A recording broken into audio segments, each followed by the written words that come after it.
போட்டித் தேர்வுகள் சம்பந்தமான இன்று நடந்த முக்கிய நிகழ்வுகளை பார்க்கலாம்.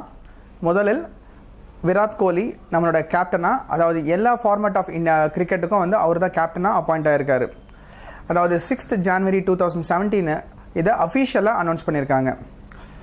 உங்களுக்கே தெரியும் 3 ஃபார்மேட் அப்படின்னு சொல்லும்போது ஒன் டே இன்டர்நேஷ்னல், 2020, அதே மாதிரி டெஸ்ட் கிரிக்கெட். அடுத்ததாக ரிலையன்ஸ் பவர், இதோட சீஃப் ஃபினான்ஷியல் ஆஃபீஸராக, அதாவது CFOவா சுரேஷ் நாகராஜன் அப்பாயிண்ட் ஆகிருக்காரு. இவர் பேசிக்கலி பார்த்தீங்கன்னா இவர் ஒரு சார்ட்டர்ட் அக்கௌண்டன்ட். இவர் 2006 இந்த பவர் சம்மந்தமான கம்பெனிஸில் ஒர்க் பண்ணியிருக்காரு.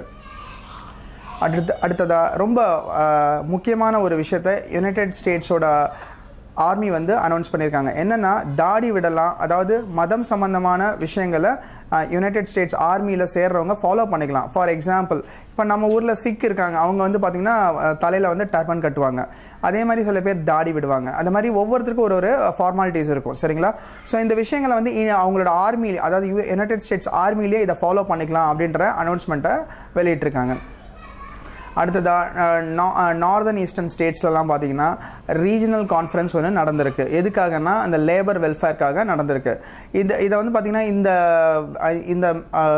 இந்த கான்ஃபரன்ஸில் ஸ்டேட் லேபர் மினிஸ்டர்ஸும் அதே மாதிரி பிரின்சிபல் செக்ரட்டரிஸ் ஆஃப் ஆல் அந்த ஸ்டேட்ஸை சேர்ந்த பிரின்சிபல் செக்ரட்டரிஸும் கலந்துட்டுருக்காங்க.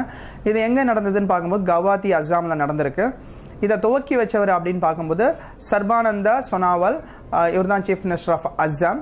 அதே சமயம் பார்த்தீங்கன்னா இந்த மீட்டிங்கில் வந்து Bandaru Dattatreya, minister of state, அதாவது ஃபார் லேபர் அண்ட் எம்ப்ளாய்மெண்ட், இவரும் வந்து இதில் கலந்துட்டுருக்காரு.